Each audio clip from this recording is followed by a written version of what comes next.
সকলে বলেন এবং আমিও বলি যে মানুষ যেমন সঙ্গে মেলামেশা করেন সেরকমই তার স্বভাব হয়ে যায়।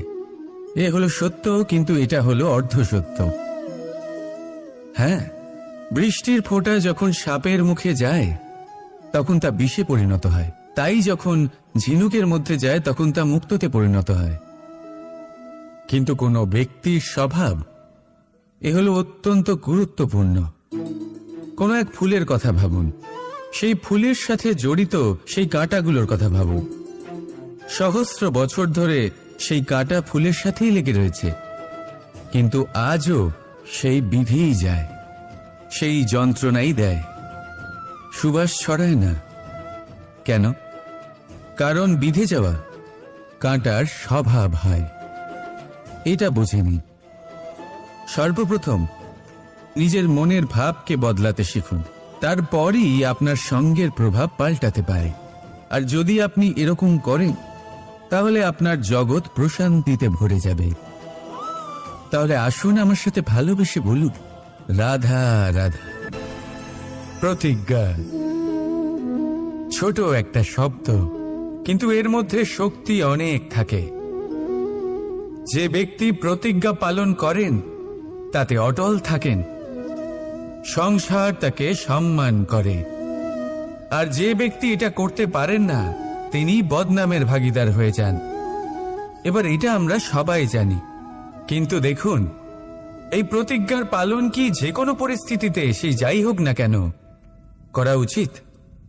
অর্থাৎ সংসার এদিক থেকে ওদিক হয়ে যাক, কিন্তু আমি আমার প্রতিজ্ঞায় অটল থাকব, এটা কি উচিত? এবার এটা আমরা বুঝবো একটা উদাহরণের দ্বারা। ধরুন আপনি আজ একটা প্রতিজ্ঞা নিলেন, বনের একটা সিংহকে আপনি রক্ষা করবেন। এ তো খুব ভালো কথা যে আপনি কারোর প্রাণ রক্ষা করবেন। আপনি শিকারীর হাত থেকে ওকে রক্ষা করবেন, ওকে বিপদের হাত থেকে রক্ষা করবেন। এতে প্রকৃতির ভারসাম্য বজায় থাকবে। কিন্তু যদি এই সিংহ নির্দোষদের ওপর আক্রমণ করে তখনও কি এর প্রাণ রক্ষা করা উচিত হবে? তখনও কি নিজের প্রতিজ্ঞায় অটল থাকা উচিত হবে? না, কারণ তখন এটা পাপে পরিণত হবে। কোন রকম প্রতিজ্ঞা, কোন রকম প্রতিশ্রুতি যদি এই প্রকৃতির ধ্বংসতে সহায়ক হয়, যদি ভারসাম্য নষ্ট হয়, তাকে ওখানেই ভেঙে দেওয়া উচিত। আর এটা আপনাকে শিখতেই হবে, সময়ের সাথে আপনাকে বদলাতে হবেই। কারণ যিনি সময়ের সাথে বদলান না সেই প্রকৃতি তার ব্যক্তিত্ব বদলে দেন। মনে রাখবেন, সেটাই হলো প্রতিজ্ঞা, সেটাই হলো প্রতিশ্রুতি যা এই সংসারের মঙ্গল করে। নয়তো সেটা হলো পাপ, যে পাপের শাস্তি প্রকৃতি আপনাকে অবশ্যই দেবে। তাহলে আসুন আমার সাথে বলুন, বন্দে ধর্মা বন্দে কর্মা, রাধা রাধা। যথা রাজা তথা প্রজা, যথা বীজ তথা বৃক্ষ, যথা ভূমি তথা অঙ্কুর। কি সুন্দর শব্দ এগুলি! আর যতটাই সুন্দর ততটাই গভীর হলো তার অর্থ।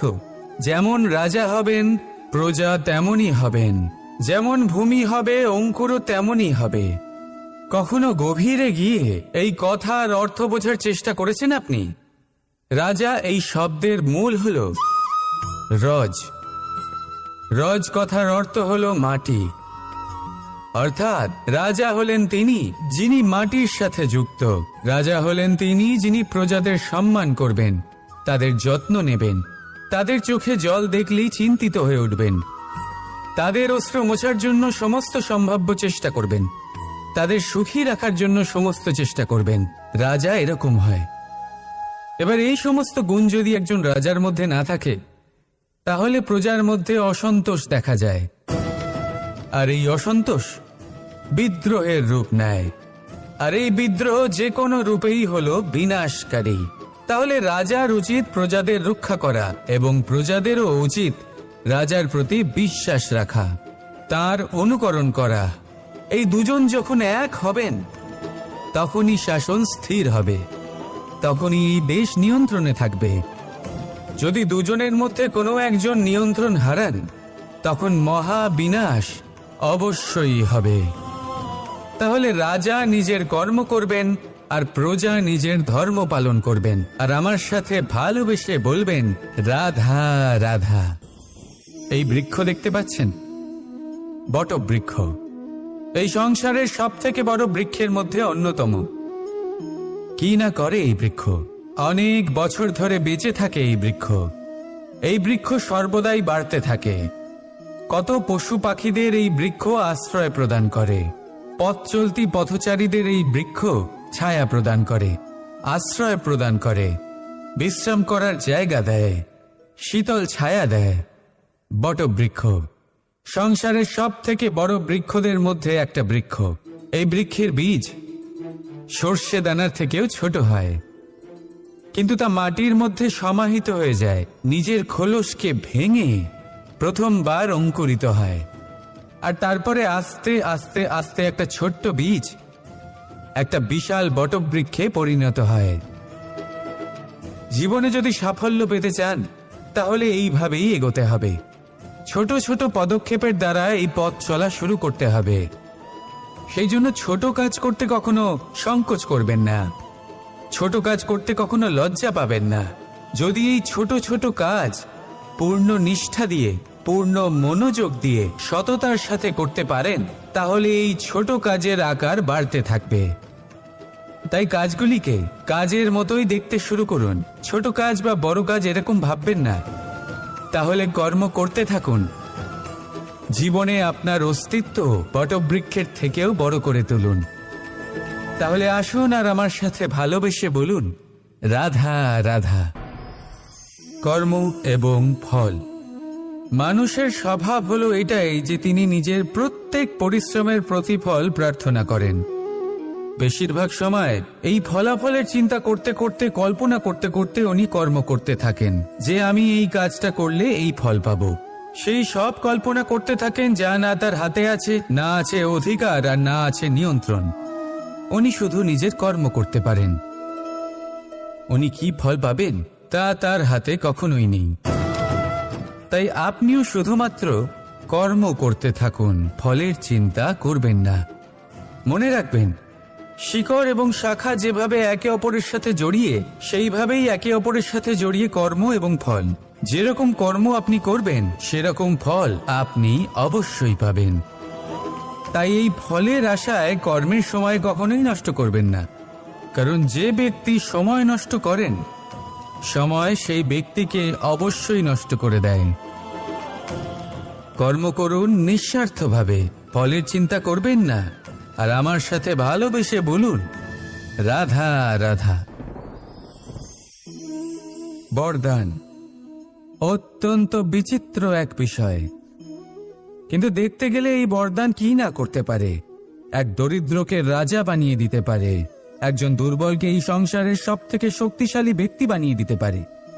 কিন্তু আমরা ভুলে যাই এক অত্যন্ত গুরুত্বপূর্ণ কথা। বরদান এই শব্দের শেষে দান লুকিয়ে রয়েছে। এই দান কথাটা অত্যন্ত গুরুত্বপূর্ণ। আমাদের মনে রাখা উচিত এই বরদান আমরা দানে পেয়েছি, আর তাই তার সম্মান করা উচিত, কখনোই অহংকার করা নয়। আর যে ব্যক্তি বরদান পেয়ে অহংকার করেন তার যা ক্ষতি হয় তা হলো এই বরদান তার থেকে কেড়ে নেওয়া হয়। বর অর্থাৎ শ্রেষ্ঠ, অর্থাৎ বরদানের অর্থ হলো একটা শ্রেষ্ঠ দান, এবং তার ব্যবহার যদি আপনি কারোর ক্ষতি করার জন্য করেন তাহলে ক্ষতি শুধুই আপনার হবে।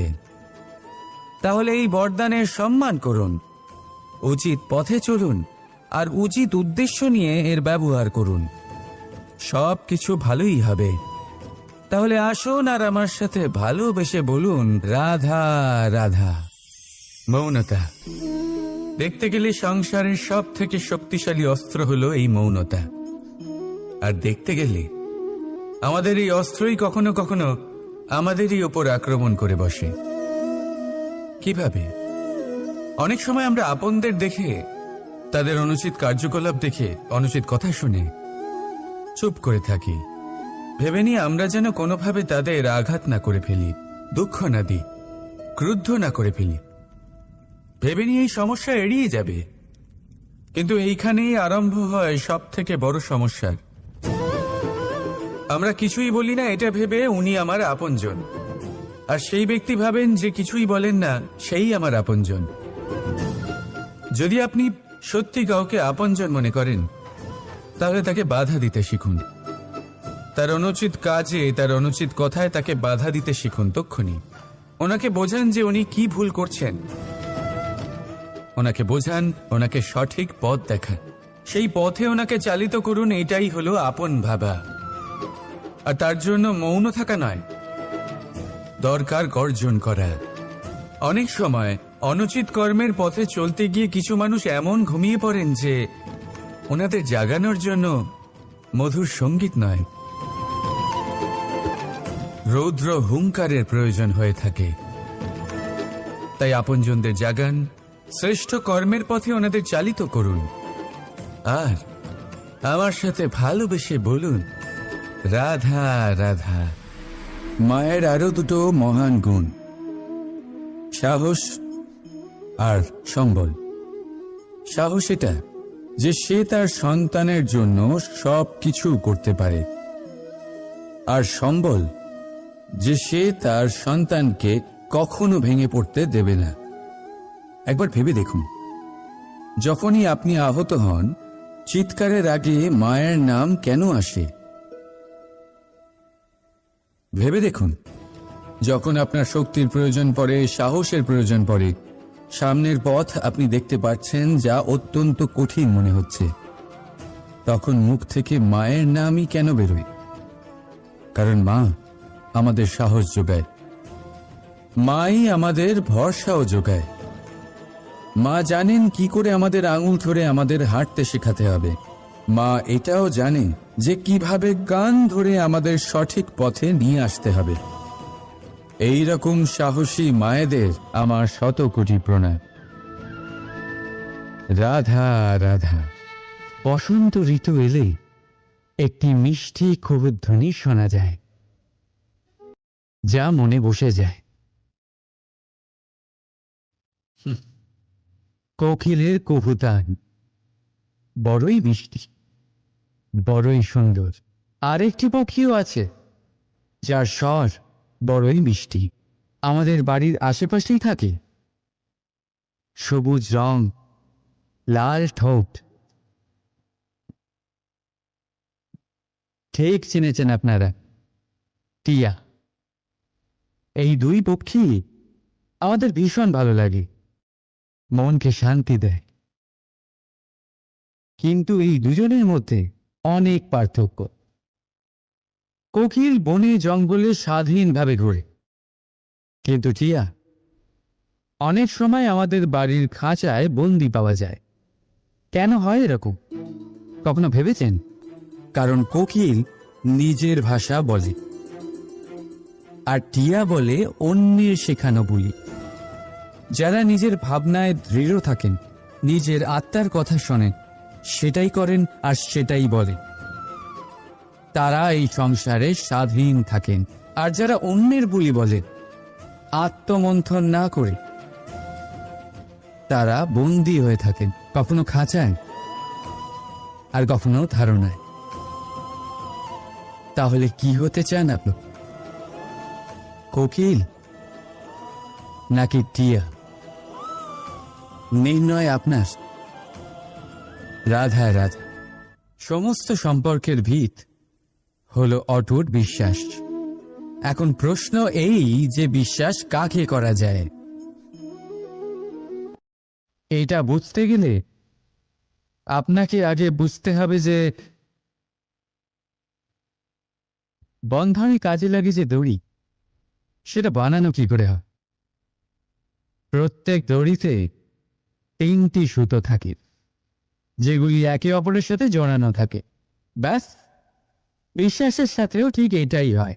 যদি আপনি তার সাথে বিশ্বাসের বন্ধনে জড়ান, যে আপনার জীবনের এই 3টি সুতো জানেন, বোঝেন।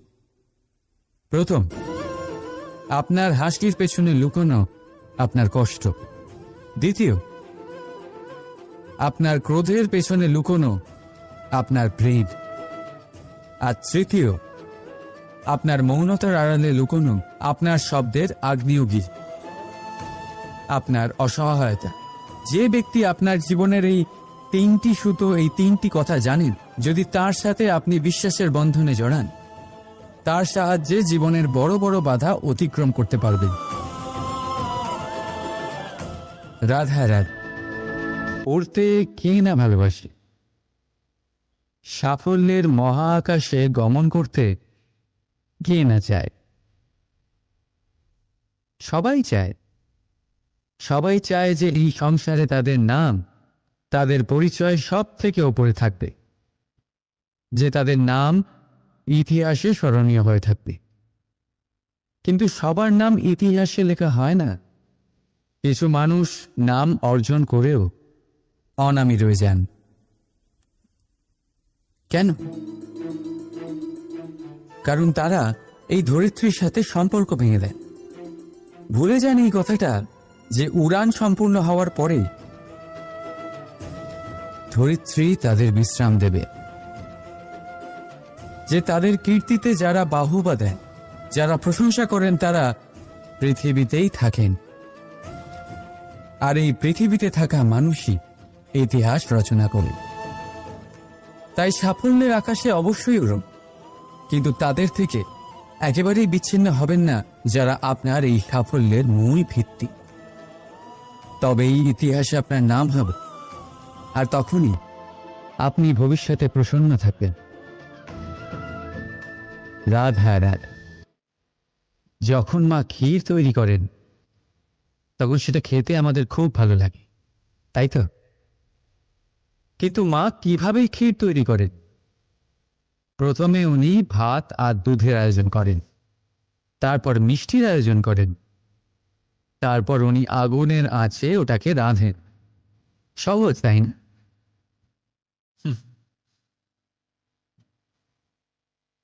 অতটাও সহজ নয়। এই জীবনে আনন্দের ক্ষীর আস্বাদন করার এটাই উপায়, কিন্তু এতে সময় অনেকটাই লাগে। শুদ্ধ শুভ্র দুধের মতো ভাবনায় সদা অটুট সম্পর্কের মধ্যে প্রেমের মিষ্টত্ব মিশিয়ে যখন প্রয়াস আর পরিশ্রমের আগুনের আজে অনেকক্ষণ রাধা হয়, তখন তৈরি হয় আনন্দরূপী ক্ষীর।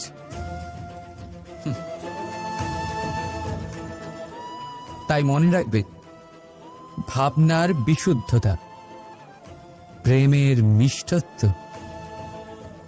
আর আত্মার প্রয়াস, এই তিনটি মেশালে তবেই জীবনে আনন্দ লাভ করবেন।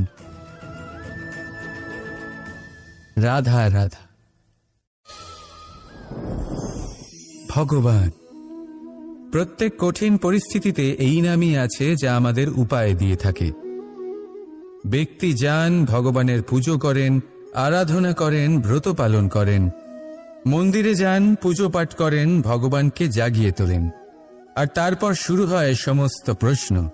হে ভগবান, আমার সাথে এরকম কেন হচ্ছে? কেন আমারই জীবনে এত দুঃখ আছে? আমি কিভাবে এর সম্মুখীন হব? আমাকে কেন এত কষ্ট ভোগ করতে হচ্ছে? হে ভগবান, আমি কি করব? আমাকে সাহায্য করুন, কোনো রাস্তা দেখান।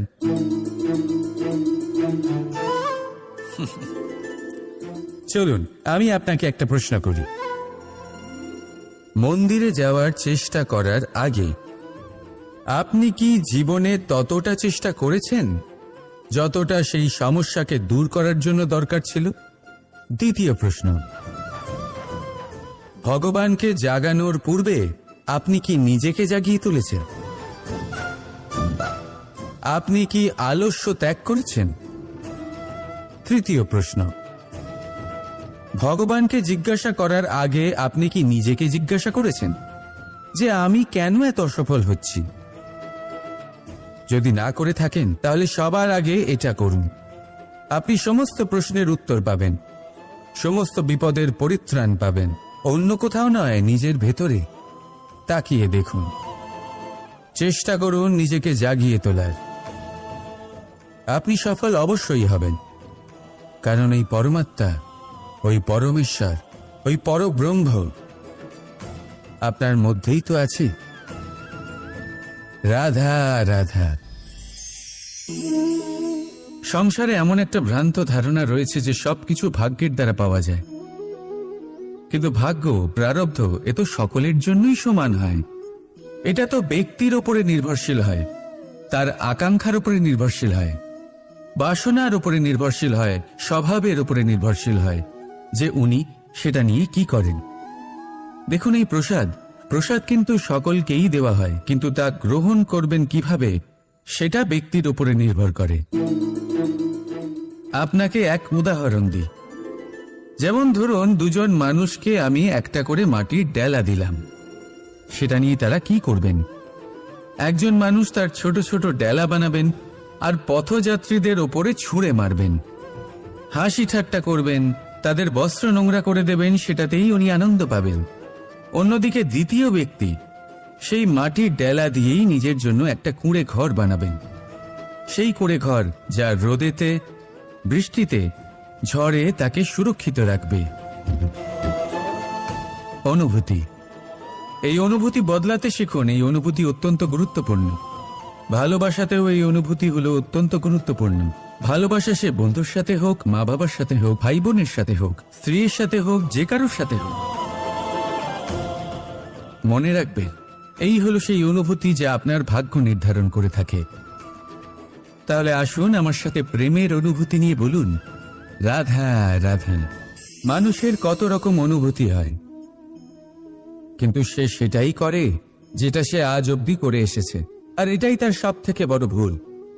আপনাকে যদি উদাহরণ দিই, তাহলে একটা গোয়ালা যে ছোটবেলা থেকে একটাই কাজ করেছে, গরুকে চড়িয়েছে, দুধ বের করেছে, সে সারা জীবন সেটাই পাবে, শুধু দুধ। কিন্তু ভেবে দেখুন, যখন এই দুধ কোনো ময়রার কাছে যায়, তখন সে সেটা দিয়ে মালপোয়া বানায়, মাখন বানায়, বিভিন্ন রকমের সুস্বাদু মিষ্টি বানায়, ঘি বানায়। সে বড় কিছু করে, তার বদলে সে বড় কিছু পায়। তাই মনে রাখবেন, যদি আপনি সেটা করেন যেটা আপনি সব সময় করে এসেছেন, তাহলে আপনি সেটাই পাবেন যা আপনি আজ পর্যন্ত পেয়ে এসেছেন। নতুন কিছু করার চেষ্টা করুন, আলাদা কিছু করার চেষ্টা করুন, নিজেকে বদলানোর চেষ্টা করুন, নিজেকে প্রস্তুত করুন, নতুন কিছু করুন। তাই মনে রাখবেন, যদি আপনি এমন কিছু করেন যা এর আগে কেউ কখনো করেনি, তাহলে আপনি এমন কিছু পাবেন যা এর আগে কেউ কখনো পায়নি। তাই নতুন উপায়, নতুন চেষ্টার দ্বারা নতুন কর্মের পালন করুন। নতুন চিন্তা নিজের ভেতরে জাগ্রত করুন, কারণ এই চিন্তাই সত্য হয়ে আপনার জীবনে আসবে। রাধা রাধা। সমুদ্র মন্থন, আমরা সবাই জানি এ কিভাবে হয়েছিল। এই মন্থন থেকে কি কি পাওয়া গেছিল? অসংখ্য রত্ন পাওয়া গেছিল, বিষ পাওয়া গেছিল, অমৃত পাওয়া গেছিল। ঠিক সেইভাবেই আমাদের ভেতরেও একটা বিশাল সমুদ্র রয়েছে, যাকে আমরা নাম দিয়েছি মন। যদি এই মনের মন্থন করা হয়, তাহলে এই মন থেকে বিষও বেরোতে পারে আর অমৃতও বেরোতে পারে। তাই মনে রাখবেন, আপনার যে জিহ্বা রয়েছে তা বিষও নির্গত করতে পারে, আবার অমৃত। খারাপ কিছুও করতে পারে, যদিও আপনার মনস্কামনা খারাপ নাও হয়। তাই সবসময় যখন আপনার মুখ থেকে শব্দ উচ্চারণ করবেন, এই মনের মন্থন করে তা করুন। আর আমার সাথে ভালোবেসে বলুন, রাধা রাধা। আপনি কি কখনো শুনেছেন হরিণ সিংহের থেকে পালানোর বদলে তার সাথে লড়াই করেছে? হরিণ সিংহকে আক্রমণ করেছে, কখনো শুনেছেন? কখনো না। কিন্তু এরকম হতেই পারে, এরকম হয়েই থাকে। আর এটা তখনই হয় যখন হরিণের শাবক বিপদে পড়ে। যখন তার সিংহের কবলে পড়ার ভয় থাকে, তখন হরিণীও এসে সিংহের সাথে লড়াই করতে থাকে, কারণ সে একজন মা। আর মা তার সন্তানের জন্য সবকিছু করতে পারে। এ হলো মায়ের স্নেহ, যেটা যত নরম হতে পারে ঠিক ততটাই কঠোরও হতে পারে। আর তার সন্তানের মঙ্গলের জন্য সে ক্রোধের সমস্ত সীমা পার করে তার সন্তানকে রক্ষা করেই ছাড়বে। আর সেই জন্যই তো মাকে সন্তানের জীবনে সবথেকে বড় ঢাল বলা হয়। এই মাকে আমার শত কোটি প্রণাম। রাধা রাধা। একে চিনতে পারলেন? একে কুঠার বলা হয়। আপনারা জীবনে কোথাও না কোথাও কোনো না কোনো রূপে এটা দেখেই থাকবেন। একটা ব্যাপার নিশ্চিত, এই কুঠার ছাড়া কোনো বৃক্ষকে কাটতে পারা সরল নয়। এবার আপনি কখনো এটা ভেবেছেন, এই কুঠার এর এই অংশ, এর মুখটাই যদি না থাকে তাহলে কি হবে? এ শুধুমাত্র কোনো বৃক্ষই নয়, তার কোনো ডালও কাটতে সক্ষম হবে না। এবারে ভাবুন, এই শুকনো কাঠের হাতল এ আমরা কোত্থেকে পেলাম? কোনো এক বৃক্ষ থেকেই। সেই ডাল যাকে কেটে ফেলা হয়েছিল, এক বৃক্ষকে কাটার জন্য এই ডালই শস্ত্ররূপে প্রস্তুত। আমাদের জীবনে আমাদের প্রিয়জন, আমাদের আপনজন যখন সময় কখনো কখনো তাদের সঙ্গ না দেয়, যদি তারা দৈন্য দশায় থাকেন, তাহলে তাদের সঙ্গ কখনো ছাড়বেন না। ওনাদের প্রয়োজন শুধুমাত্র মনোবল। তা তাদের দিন। তাদের সাহায্য করা আপনার কর্তব্য। হয়তো তাদের সাথে থেকে আপনার কোনো লাভ হবে না, কিন্তু তাদের দূরে থাকাতে আপনার ক্ষতি অবশ্যই হতে পারে। সর্বদা সাহায্য করুন। সঠিক সময় আসলে তা আপনার সহায়ক অবশ্যই হবে। রাধা রাধা। আমাদের মধ্যে বেশিরভাগ মানুষেরই এই অভিযোগ থাকে যে মানুষ তখনই আমাদের স্মরণ করেন যখন সেই সময় আসে যখন আমাদেরকে প্রয়োজন হয়, যখন কোনো কাজ থাকে। যখনই এই সময় পেরিয়ে যায়, তাদের কার্যসিদ্ধি হয়ে যায়, তারা আমাদের থেকে দূরে চলে যান, ভুলে যান আমাদের। এবার এই বিষয়ে ভেবে খারাপ অবশ্যই লাগে। এই পরিস্থিতিকেই অন্য এক দৃষ্টিভঙ্গি দিয়ে দেখার চেষ্টা করুন। মনে রাখবেন, মানুষ প্রদীপের সন্ধান তখনই করেন যখন তার জীবনে অন্ধকার থাকে। আপনি প্রসন্ন হয়ে উঠুন, কারণ আপনার কাছে সেই সুযোগ আছে যে কারোর জীবনে প্রকাশের কিরণ আনতে পারছেন, কাউকে সঠিক পথ দেখাতে পারছেন, কারোর সহযোগিতা করতে পারছেন, এই পুণ্য অর্জন করতে পারছেন। কারোর থেকে কোনো আশা রাখার দরকার নেই। যার আপনাকে যতটা প্রয়োজন তাকে ততটাই সাহায্য করুন, ততটাই সবাইকে প্রেম বিতরণ করুন। আর এই প্রেমের ভাব নিয়েই আমার সাথে বলুন, রাধা রাধা।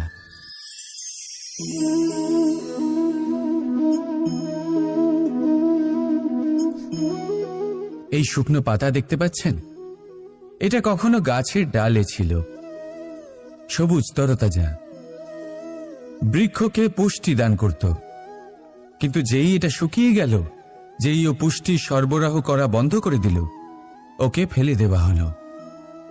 এবার আপনি বলবেন, এটাই তো হলো সত্যি, এটাই তো হলো সংসারের তিক্ত সত্যি। এই সংসার ততক্ষণ পর্যন্তই আপনাকে নিজের সাথে রাখবে যতক্ষণ আপনি নিজেকে উপযুক্ত বানিয়ে রাখতে পারবেন। আমি এটা বলবো না যে এটা হলো মিথ্যে, কিন্তু এটা অবশ্যই বলবো যে এটা সম্পূর্ণ সত্যি নয়। সম্পূর্ণ সত্যি হলো এটাই যে যদি আপনি চান তাহলে চিরকালের জন্য সংসারকে পুষ্টি দান করতে পারেন, আর চিরকালের জন্য সংসার আপনাকে নিজের সঙ্গে রাখতে পারে। কিভাবে? এই শুকনো পাতার উদাহরণই আপনাকে দিচ্ছি। এই শুকনো পাতা প্রথমে টুকরো হবে, তারপরে বৃষ্টির জলের সাথে গলে যাবে, তারপর সার হবে, তারপর সেই বৃক্ষের গোড়াতেই সমাহিত হবে, একটা নতুন অঙ্কুরকে একটা নতুন জীবন দেবে। তাহলে আপনি ভাবুন, আপনি নিজের জীবনের সাথে কি করতে চান? যদি কখনো আপনি পড়ে যান, অসফল হয়ে থাকেন, তাহলে আপনি কি এই উৎসাহ হারিয়ে ফেলবেন, নাকি আবার উঠে দাঁড়াবেন আর আবার এক নতুন সংসারের রচনা করবেন? সিদ্ধান্ত আপনার। রাধা রাধা। সকলে বলেন এবং আমিও বলি যে মানুষ যেমন সঙ্গে মেলামেশা করেন সেরকমই তার স্বভাব হয়ে যায়। এ হলো সত্য, কিন্তু এটা হলো অর্ধ সত্য। হ্যাঁ, বৃষ্টির ফোঁটা যখন সাপের মুখে যায় তখন তা বিষে পরিণত হয়, তাই যখন ঝিনুকের মধ্যে যায় তখন তা মুক্ততে পরিণত হয়। কিন্তু কোনো ব্যক্তির স্বভাব এ হলো অত্যন্ত গুরুত্বপূর্ণ। কোনো এক ফুলের কথা ভাবুন, সেই ফুলের সাথে জড়িত সেই কাঁটাগুলোর কথা ভাবুন। সহস্র বছর ধরে সেই কাঁটা ফুলের সাথেই লেগে রয়েছে, কিন্তু আজও সেই বিধেই যায়, সেই যন্ত্রণাই দেয়, সুবাস ছড়ায় না। কেন? কারণ বিধে যাওয়া কাঁটার স্বভাব হয়। এটা বোঝেনি। সর্বপ্রথম নিজের মনের ভাবকে বদলাতে শিখুন, তারপরই আপনার সঙ্গের প্রভাব পাল্টাতে পারে। আর যদি আপনি এরকম করেন তাহলে আপনার জগৎ প্রশান্তিতে ভরে যাবে। তাহলে আসুন আমার সাথে ভালোবেসে বলুন, রাধা রাধা।